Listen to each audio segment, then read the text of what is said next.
오늘 레위기 14장의 말씀은 레위기 13장의 말씀에 이어서 나병 환자의 정결에 관련된 규례입니다.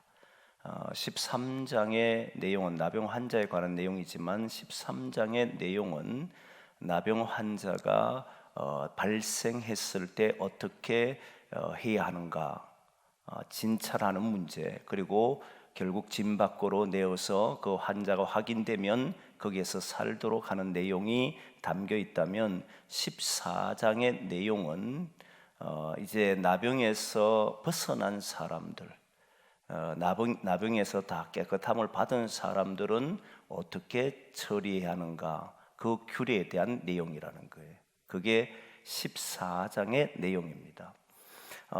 근데 여기에서 나병에서 깨끗함을 입은 사람들은 제사장에게 가서 먼저 알리게 됩니다. 알리면 제사장은 진 밖으로 나가서 그들을 진찰하게 됩니다. 그리고 진찰했을 때 나병이 그들의 몸에서 끝이 났구나 하는 것을 알게 되면, 나았다라고 생각하면 그때 그들은 반드시 정결한 새 2마리, 그리고 백향목, 그리고 홍색실 우슬초를 가져다가 새 1마리는 흐르는 물 위에 잡는데 질그릇 안에서 잡게 하고, 그리고 잡으니까 이제 그 새는 죽지요. 그래 살아있는 새는 가지고 이제 흐르는 물에 가가지고 조금 전에 죽였던 그 새의 피를 그 흐른 물에 찍어서 그 나병 환자에게 7번 뿌리게 되고 정하다, 그렇게 말하면 깨끗하여진다라고 하는 말이에요. 그 이후에 7일째 되는 날 되면은 그렇게 하고, 8일째 되면은 다시 어떻게 해야 되냐면 그 순양 2마리, 어린 순양 2마리하고, 그리고 어린 암양 1년 된 어린 암양 1마리하고 가져와서 또 그것을 드려라, 뭐 이런 이야기예요. 그게 뭐 또 모자라면 산새 2마리를 가져와서 드려라, 뭐 그런 내용이에요.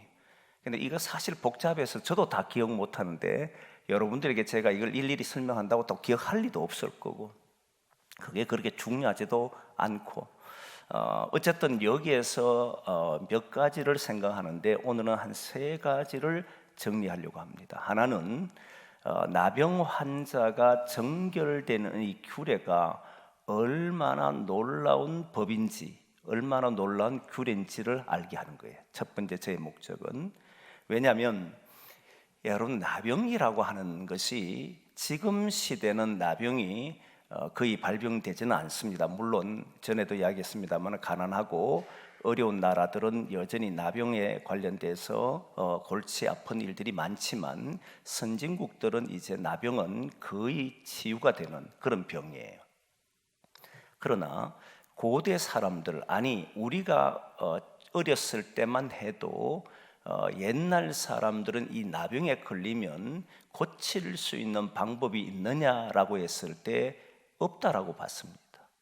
그러니까 어떻게 생각하냐면 저주받은 질병, 하나님에게 버림받은 질병이다, 이렇게 봤던 거잖아요. 그리고 이들을 우리나라만 해도 격리를 시키고 다시 합쳐서 살아가는 경우는 거의 없었습니다. 다시 자기 진영으로 불러온다는 것이 거의 없어요. 그런데 오늘 본문에 보면 이제 나병에서 깨끗함을 입은 사람들은 다시 예루살렘 이스라엘 공동체 안으로 돌아서 살 수 있도록 했다는 겁니다. 그럼 여러분 생각해 보면, 나병에 관련된 질병의 정결 예식을 이야기하는 것만 해도 나병에 걸린 사람들에게는 무엇을 주느냐면, 더 이상 나는 살 희망이 없다라고 생각하는 사람들에게 이 말씀 자체 하나만 해도 희망이 됐다는 겁니다. 왜? 그들은 삶을 포기할 수밖에 없었으니까. 이유는 이 나병에 걸리면 회복될 수 있는 길은 없다라고 판단했을 거니까. 그런데 거기에다가 이중적인 고통이 있는데, 격리를 하게 되면 사람은 병에 걸린 것만 해도 괴로운데 나를 돌볼 수 있는 사람, 함께 살아갈 수 있는 사람이 없이 격리되어서 사는 이것은 그로 하여금 더 비참하게 만들 수밖에 없는 상황이었다는 거예요. 이 나병은 이중 삼중의 고통을 주는, 하나님께 버림받았다, 질병 걸렸다, 그리고 나는 누구와 함께 어울려서 살 수 있는 사람이 되지를 못한다, 한꺼번에 밀려오는 고통이 나병이에요. 그러나 이들에게는 어떤 희망도 가지지를 못합니다. 지금은 우리가 희망을 가질 수 있지만 최근에 여러분 암도 이제는 많이 회복할 수 있는 길이 열렸잖아요. 근데 초기에 암이 걸리면 사람들은 매우 절망했습니다. 길이 없었으니까. 이제 초기만 해도 회복할 수 있는 길들이 있다라고 말을 할 정도가 됐으니까, 그러듯이 어떤 질병, 해결할 수 없는 고통에 사람이 들어가게 되면 그 사람의 마음은 다 꺾여버립니다. 희망 자체를 품을 수가 없어요. 그런데 신기한 점은 이게 수천 년 전에 기록된 말씀이죠. 2000년 전에 기록되고, 이 사건은 이미 오래전 옛날에 하나님께서 이스라엘 공동체의 나병의 정결 예식에 대해서 말씀을 했단 말입니다. 이런 경우는 거의 찾아보기 어렵습니다. 보통 어려울 때 우리도 그렇지만 다 격리시키고 무토로 못 오게 하기 위해서 섬에 가둬놓고, 이런 일들이 우리가 겪었던 이야기잖아요. 그런데 하나님은 정결 예식을 하겠다는 것은 나병이 나을 수 있다는 것을 말씀한다는 거예요. 나을 수 있는 길은 자연적인 치유 방법이 있을 것이고, 하나님께서 기적을 베풀어 주셔서 나을 수도 있습니다. 그러나 자연적인 치유 방법은 이들은 기대하기가 매우 어려웠을 겁니다. 많은 약재를 사용했을 것이고 많은 방법을 찾았지만 결국 찾을 수 없었던 것이 그 시대의 모습일 겁니다. 그러나 하나님의 기적은 여전히 있기 때문에 그들에게는 이 나병 정결 예식을 한다는 것은 마지막 순간이 되어도 기적이 일어날 수 있다는 것을 이들에게는 포기하지 않도록 만들었다는 거예요. 삶 자체를 포기하지 않게 했다는 겁니다. 사람은요, 어려움이 밀려오고 그 어려움이 한 가지가 아니라 여러 가지로 겹쳐서 오게 되면 사실 살고 싶은 마음이 사라집니다. 이래 살아서 뭐 하겠나 싶은 생각이 듭니다. 근데 일말의 희망이라도 있으면 사람은 지푸라기라도 잡으려고 하는 것이 보통 사람의 태도입니다. 그런데 지푸라기마저도 없다라고 생각하면 그냥 맥이 풀려버리잖아요. 모든 것을 놓아버립니다. 근데 이들에게는, 유대인들에게는 마지막 희망, 그들의 삶에 어떤 희망도 줄 수 있는 것이 없다 해도 마지막 희망은 누구에게 뒀냐면 하나님께 소망을 두고 있었다는 것을 말해주는 거예요. 그러니까 이 희망을 가지고 있다는 게 삶에 얼마나 위력이 있다는 걸 우리는 알게 됩니다. 하나님은 나병 환자에게 더 이상 너희들은 기대할 것이 없으니까 나가 격리시켜버려라고 했다면, 나병 환자들은 격리하는 것으로 끝이 났다면, 13장으로서 끝이 났다면 나병에 걸린 사람들은 어디에도 희망을 가질 수가 없었을 겁니다. 그런데 우리 주님께서는 나병 환자의 정결 예식, 낫게 되면 이렇게 절차를 밟아라고 하는 이야기를 해줌으로써 이 병에서 나을 수 있다라고 하는 확신을 주셨다는 거예요. 그리고 보면 성경 자체는 심판이 목적이 아니고 구원이 목적이었고, 우리에게 절망이 목적이 아니고 희망이 목적이었다는 거예요. 이걸 잘 기억하면 마지막 순간이 돼도 우리는 그 마지막 순간에도 할 일이 있다는 걸 알고 주님께서 나를 구원하실 것을 믿고 살아갈 수 있는 그런 용기가 생기는 것이 신앙인이라는 거예요.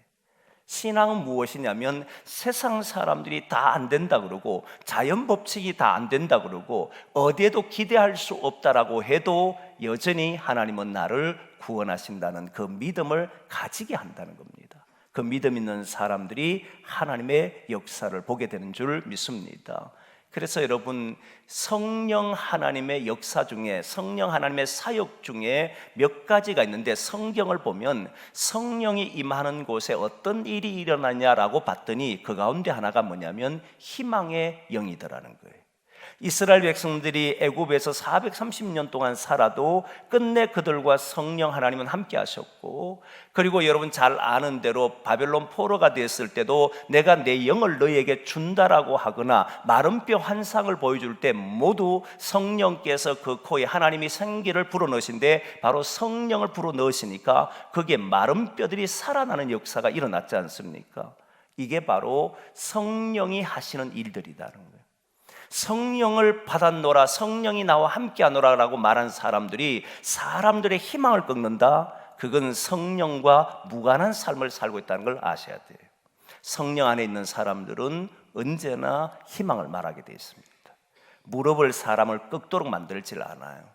기대를 포기하게 만들질 않아요. 성령 안에 있는 사람들은 오늘 마른 뼈가 있다 해도 그것이 다시 살아날 줄을 믿고 살아가는 사람들이 신앙인인 줄 믿습니다. 그걸 보여주는 나병은 완전히 인간으로서는 더 이상 희망을 가질 수 없도록 만드는 질병이었거든요.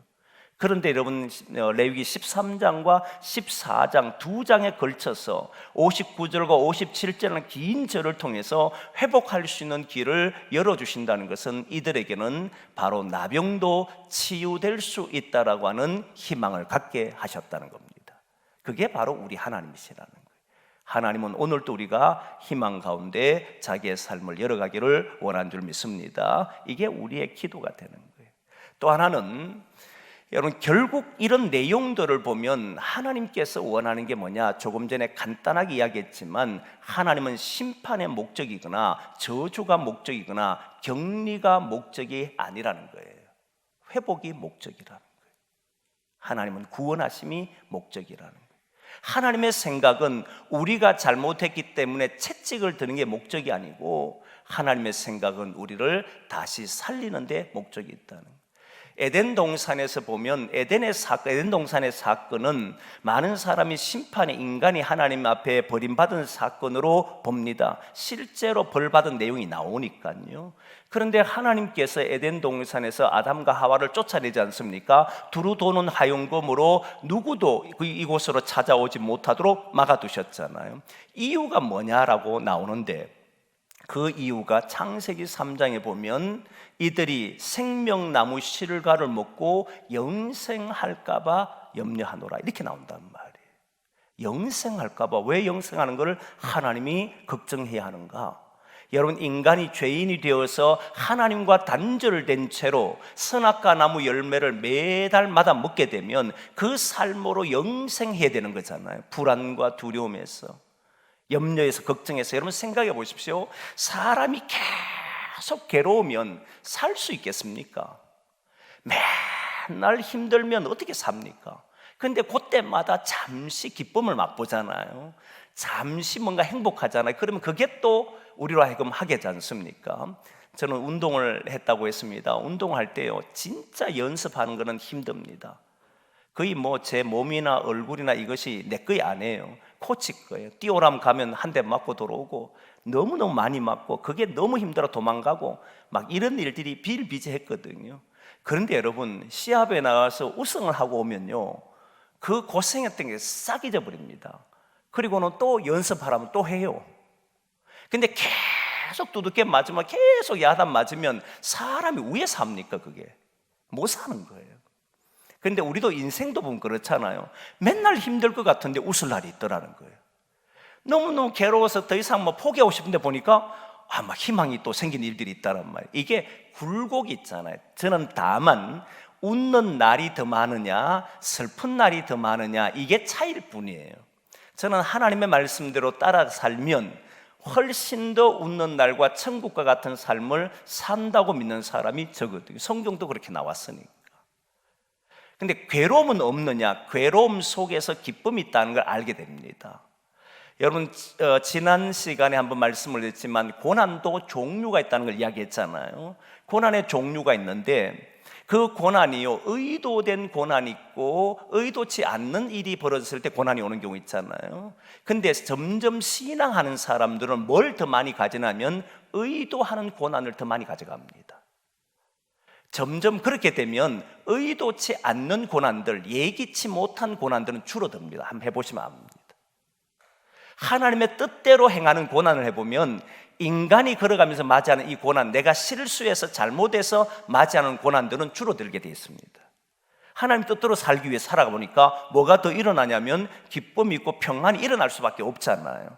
그러다 보니까 내가 판단을 잘못하거나 실수해가지고 문제 생기거나 이건 줄어들게 돼 있고 하나님의 뜻이 훨씬 더 살아 움직이게 됩니다. 반대가 되면 자기의 잘못된 생각과 판단으로 걸어가게 되면 하나님이 주신 고난은 점점 줄어들고 거기에는 아무 열매가 없는 인생을 살게 되더라는 거예요. 마찬가지로 우리가 예기치 않는 고난들을 자주 맞이하는 사람들을 보면 자신이 의도된 무엇을 향해서 걷는 뜻이 없는 삶을 사람이 훨씬 더 많더라는 거예요. 그래서 바꿔야 되는 겁니다. 어떻게 바꾸냐면 하나님이 내게 주신 고난으로, 주님이 내게 주신 고난으로 걸으려고 하고 하나님의 뜻을 이루기 위해서 걸으려고 하는 것이 성도라고 이야기했잖아요. 그래서 우리는 어떻게 살다 보면 이 고난이 일어나기도 하고 또 웃기도 하고 또 괴로워하기도 하고 또 즐겁기도 하고 이게 반복이 되니까 살아가는 거거든요. 그런데 그게 반복이 아니라 계속 고난이 되면 괴로워서 못 삽니다. 근데 하나님은 이렇게 생명나무 실과를 못 먹도록 한 이유는 이들이 이제는 인간이 되면 죄와 죽음 앞에 살아가는데 그게 놓여 사는데 그 두려움과 불안 속에서 매일 살면 그게 얼마나 괴롭겠습니까? 그래서 아예 차단을 시켰어요. 이유가 뭐냐면 우리를 사랑하기 때문에. 결국 그 속에 뭐가 담겨 있냐면 하나님의 구원하심의 계획이 담겨 있더라는 거예요. 거기에서 어떤 사람은 정언한 듣고 저도 매우 공감했는데 이것이야말로 아버지의 사랑이었구나라는 것을 알게 됐다는 거예요. 너무 감사했어요. 그래서 주님은 이미 에덴 동산에서 인간을 쫓아낼 때 예수 그리스도께서 이 땅에 오셔서 우리를 구원하시기로 작정하신 분이 우리 주님이잖아요. 그러니까 이런 걸 보면 우리 하나님은 우리가 채찍에 맞는 걸 원하는 것이 아니라 우리가 거기에서 벗어나서 구원을 받는 것을 원하신다. 지금 살다 보니까 오늘 나병과 같은 이런 질병에 사람은 걸릴 수가 있습니다. 살다 보니까 오는 어려움이 있을 수 있잖아요. 누구든지. 그러나 하나님은 그것을 원하시는 것이 아니고 건강하게 살아가는 것을 하나님은 원하신다. 그러니까 나병 걸린 사람은 쫓아내라라고만 끝을 내는 것이 아니고 나병에 걸렸던 사람이랄지라도 회복이 되면 공동체는 받아주도록 요청하고 있단 말이에요. 그것이 하나님의 생각이에요. 하나님의 생각은 내가 오늘 아파하도록, 내가 괴로워하도록, 내가 무너지도록, 내가 잘못한 것을 채찍들도록 하는 것이 목적이 아니고 돌아오게 하는 것이 목적이구나. 이스라엘 백성들에게 바벨론의 포로를 하는 것은 그를 징계하는 데 있었던 것이 아니고 그들을 온전하게 살게 하기 위함이었다는 것을 알면 우리는 오늘 우리가 어떻게 살아가야 할지를 보게 되는 거잖아요. 그래서 우리 하나님은 지금도 저와 여러분들이 건강하고 원래의 모습대로 에덴의 모습대로 기뻐하고 평안하고 이렇게 살기를 원하는 줄 믿습니다. 그렇게 살려고 하면 어떻게 살아야 되냐 봤더니 주님의 뜻에 맞도록 걸어가야 한다는 거예요. 그래도 그 속에는 아픔이 일어납니다. 예기치 않는 일들이 일어납니다. 그러나 그것이 우리를 잠식하지 않아요. 그것이 우리의 사고를 무너뜨리지 않습니다. 그것이 우리의 삶을 넘어지게 하지 않습니다. 왜? 우리에게는 여전히 하나님을 향한 믿음이 있고 우리의 생각이 주님의 뜻을 이루기 위한 생각이 있기 때문에 그 자체가 우리를 쓰러뜨릴 수가 없다는 거예요. 저도 고난 맞이할 수 있고 여러분도 고난을 당할 수 있지 않습니까? 그런데 우리에게는 하나님의 나라라는 그 큰 뜻을 향해 걸어가기 때문에 그 자체가 우리를 무너지게 하지 않더라는 거예요. 그걸 본 사람들이 예수님의 제자들, 부활을 목격하고 나니까, 그전에 부활을 목격하기 전에는 누가 와서 괴롭히면 견디지를 못했는데 부활을 목격하고 나니까 어떤 일이 벌어지느냐면 그들은 로마의 황제에 의해서든 유대인에 의해서든 고난을 줘도 그 자체가 자기들의 삶을 어떤 문제를 주지를 않더라는, 그 자체를 이겨내버리잖아요. 이렇게 달라지더라는 거예요. 그래서 저와 여러분들이 오늘 또 하나님은 내가 이곳에서 쓰러져 있기를 원치 않는다. 하나님은 나를 일으켜 세워주시기를 원한다. 이렇게 되면 우리에게 문제가 있다거나 어려움이 있다 할지라도 포기하지 않을 겁니다. 반드시 일어나서 움직이려고 할 겁니다. 거기에 하나님의 역사를 보게 됐을 때 어떤 일이 벌어지냐면 부활이라고 고백하지 않겠습니까? 살아나는 순간에 바로 그것이 오늘날 우리가 경험할 수 있는 부활이에요. 부활은 여러분 아시다시피 인류 역사에서 온전한 부활이라는 예수님의 부활은 단 한 번밖에 일어난 사건이 없어요. 이것밖에는 다른 부활이 없습니다. 보통 인간은 죽었다가 살아나도 다시 죽지만 예수님의 부활은 더 이상 죽음 아래 놓이지 않는 완벽한 부활이었고 그 죄와 죽음이 그를 해할 수 없는 부활이었잖아요. 이런 부활은 역사에 또다시 일어난 적은 없었습니다.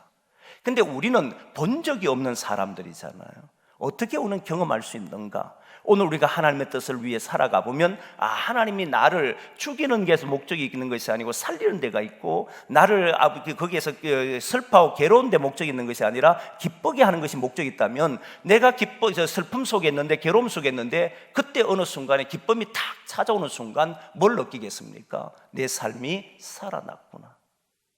죽음에 있던 내 삶이 되살아났구나. 거기에서 부활을 목격하게 되더라는, 이런 목격을 많이 해야만 이걸 경험이다, 체험이다라고 말하는 거거든요.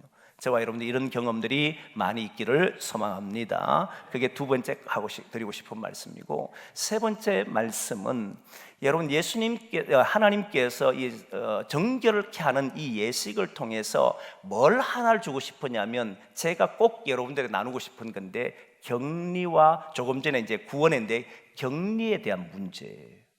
무슨 말이냐면, 사람은요, 문제가 일어나거나 나병 같은 이런 질병이 일어나면 격리시키려고 합니다.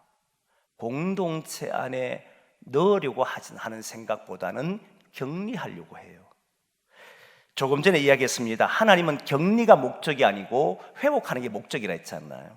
이게 하나님의 목적입니다. 그런데 사람은요, 회복을 했다 할지라도 받아주기가 쉽지 않습니다. 이게 그냥 일반 질병은 얼굴이나 모습이나 삶에서 차이가 별로 없어요. 지금은 장애우에 대한 생각들이 많은 사람들이 깨우쳐져서 존중을 하는 시대가 왔습니다. 아직도 여러 면에서 부족한 점도 있지만 존중하려고 애를 씁니다. 근데 여러분들이 어렸을 때, 제가 어렸을 때만 해도 앞을 보지 못한 사람이 있으면 돌을 던지는 사람이 있었습니다. 그렇지 않았습니까? 우리 사회만 해도 몇십 년 전만 해도 그런 사회였단 말이에요. 그런데 나병 환자는 어떻게 했냐면 아예 격리 조치를 했습니다. 격리 조치하는 것이 공동체를 위한 겁니까? 이 사람을 위한 겁니까? 물어보면 이 사람을 공동체에 놔두면 안 되니까, 공동체에 대해서 문제가 생기니까 격리를 한 거잖아요. 그럼 나으면 받아주느냐 했을 때 그 또한 쉽지 않는 것이 우리가 경험하는 거죠. 그래서 인간은 얼마나 이기적인가를 봐야 되는 거예요. 이 격리에 대한 하나님의 생각을 아셔야 됩니다. 얼마나 이기적이냐면요, 제가 청년 시기에 한번 예화로 한 번씩 들었던 이야기인데, 청년 시기에 청년부를 담당하고 있을 때, 그때 교육전사 때도 수련회 가면 간혹 한 번씩 결혼에 대한 고민을 위한 청년들이니까 결혼에 대한 이제 토론을 하게 되는데, 결혼은 누구하고 하는 것이 좋습니까? 그랬을 때 믿는 사람과 믿지 않는 사람 중에, 자, 여러분들 같으면 이제 물어보고 싶어요. 여러분들의 자녀가 결혼한다면 믿는 사람과 결혼했으면 좋겠습니까? 믿지 않는 사람과 결혼했으면 좋겠습니까? 속으로만 대답하셔야 돼. 근데 여러분, 신기한 점이 있는데요, 내 자녀와 내 형제가 믿는 사람이면 믿는 사람하고 결혼하고 싶어 합니다. 그렇게 했으면 좋겠다 합니다. 근데 내 자녀가 잘 안 믿어. 교회 가자도 안 가. 예수 안 믿는다고 말해. 그러면 이 자녀는 누구하고 결혼하기를 원합니까? 믿는 사람하고 결혼하기를 원하는 거 아십니까, 여러분? 이상하잖아요. 나의 자녀가 믿는 사람이면 안 믿는 사람과 결혼하면 죽어도 반대하고 믿는 사람하고만 결혼하기를 원하잖아요. 근데 내 자녀가 안 믿으면 믿는 사람하고 결혼했으면 좋겠대. 얼마나 이유를 배반적입니까? 그게 여러분 대부분 모든 사람이 그렇습니다.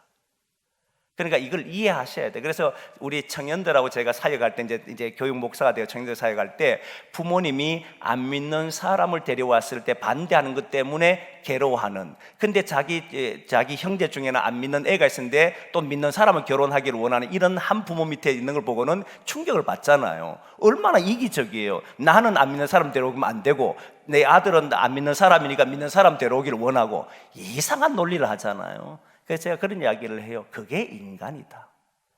인간은 자기를 중심으로 해서 판단하고 그리고 그것이 바로 나에게 큰 유리하고 유익한 점을 찾으려고 하는 게 인간이다. 그 자체를 나쁘다, 잘못됐다라고 말할 수는 없다. 그렇잖아요. 누구나 그런 마음이니까. 그게 바로 인간이거든요.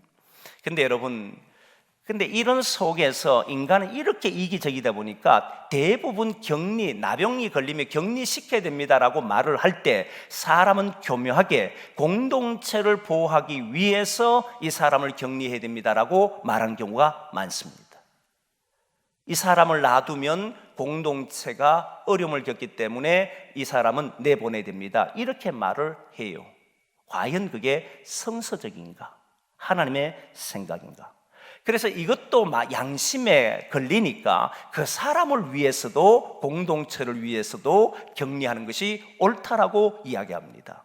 그 말은 맞는데 그러면 나중에 낫게 됐을 때 문제가 해결됐을 때 그럼 어떻게 됩니까? 받아줘야 하는데 안 받아주는 경우가 훨씬 더 많습니다. 다시 말하면 그때는 그 말은 합리화일 뿐입니다.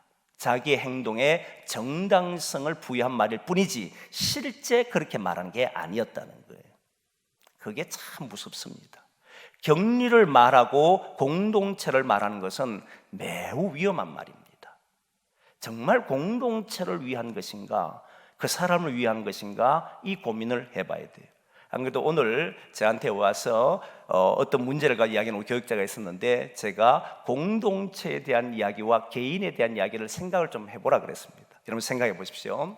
잘 생각해 보면 우리 교회는 이 대한민국의 교회들과 함께 한국교회라고 하면 우리 교회는 개별적인 교회입니까? 공동체입니까? 개별적인 교회예요. 그렇잖아요. 근데 우리 교회 자체만 보면 우리 교회는 공동체입니까? 개별적입니까? 공동체입니다.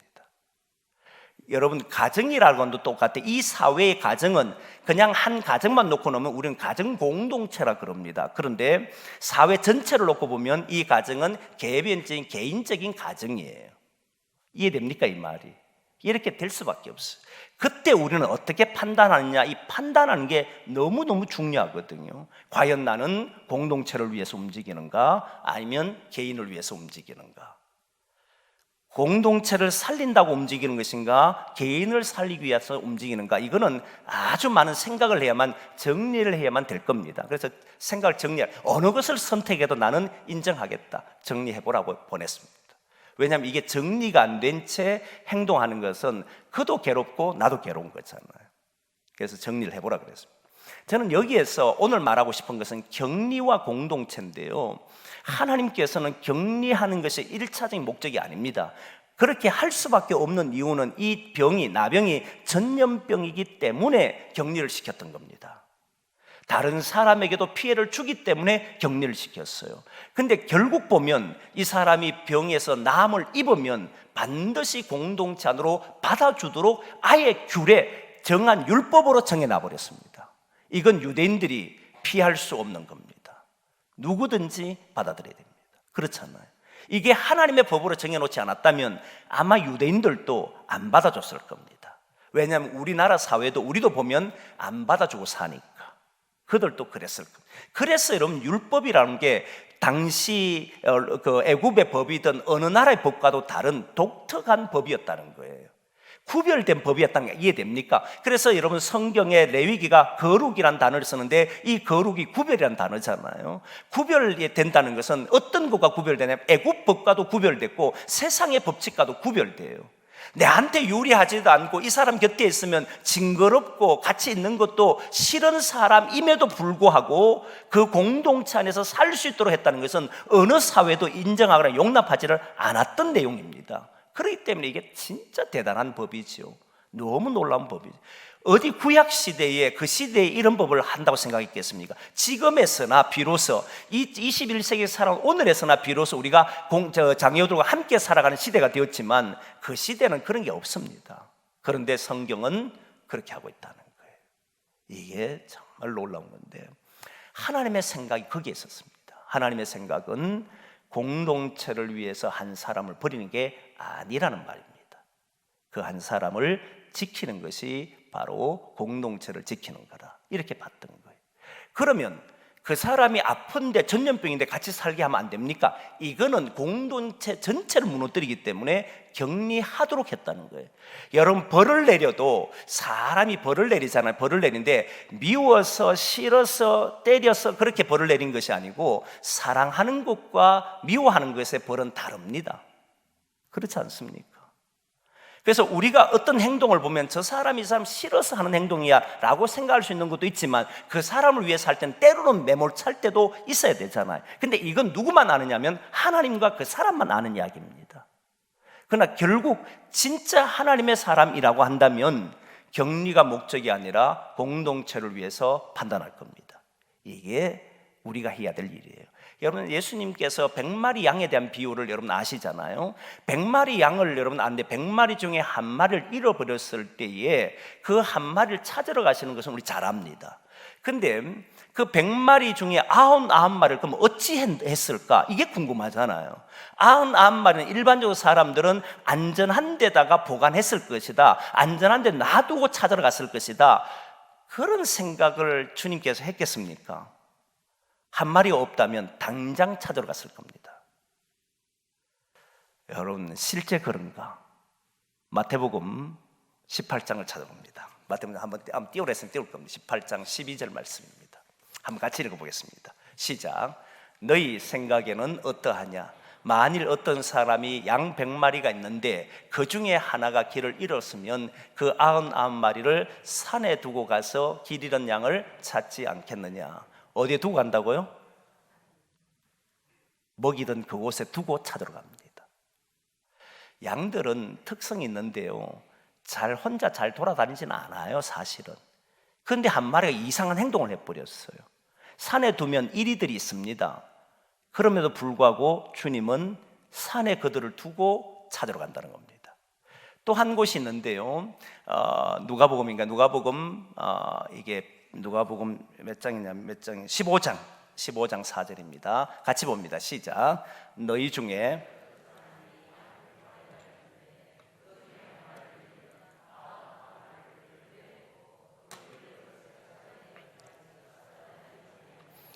어디에 두고요? 덜에 두고 그 99마리를 다른 목자에게 맡겨두고 가지 않겠느냐?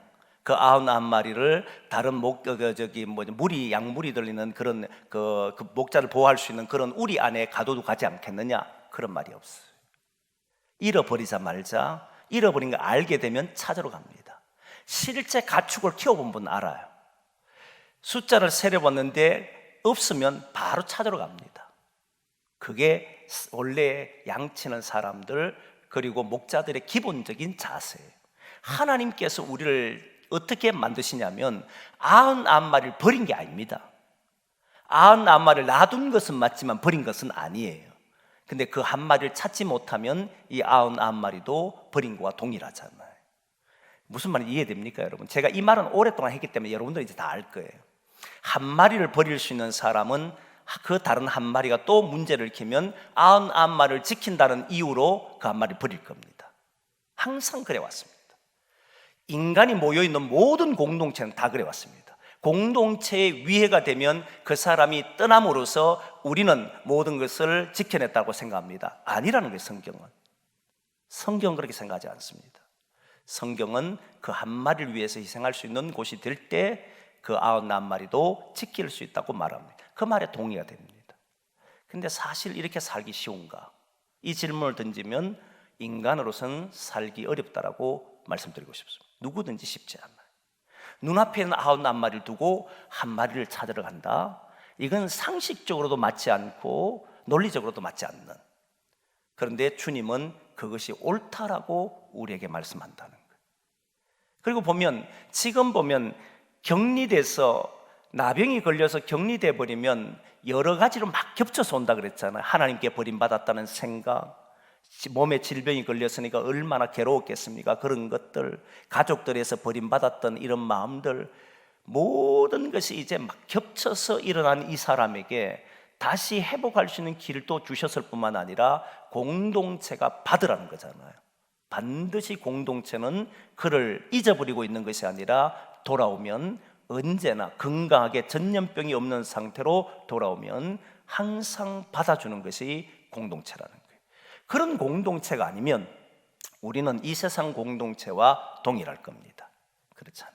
그래서 우리는 지금도 여러 가지 많은 어려움들 속에서 있더라도 그들 속에서 언제나 우리는 사람 한 명 한 명의 생명을 귀하게 여기고 언제든지 주의 품으로 돌아올 때는 우리가 같이 환영하고 기뻐하고 같이 하나님 앞에 감사하고 그렇게 살아가는 저와 여러분 되기를 소망합니다. 바로 이것이 나병 환자의 정결 예식이 가져다 주는 그런 말씀이었다는 거예요.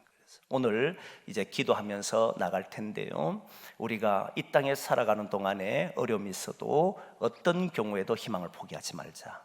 그렇죠? 그렇게 기도해 주시면 좋겠고, 그리고 주님은 우리가 상처받고 아프고 넘어지고 쓰러지고 질병하고 그다음 벌받고 이렇게 사는 것이 아니고 회복하기를 언제나 원한다. 그걸 기억하고, 그리고 우리는 공동체란 이름 하에 한 명에 대한 한 생명에 대해서 우리가 격리하는 것이 아니고 언제든지 받아줄 수 있는 그런 그릇들, 주님과 같은 마음을 가지고 살아갈 수 있는 그런 그릇이 되도록 우리 같이 한번 통성으로 기도하고 그렇게 나갔으면 좋겠습니다. 우리 같이 한번 통성으로 기도하겠습니다.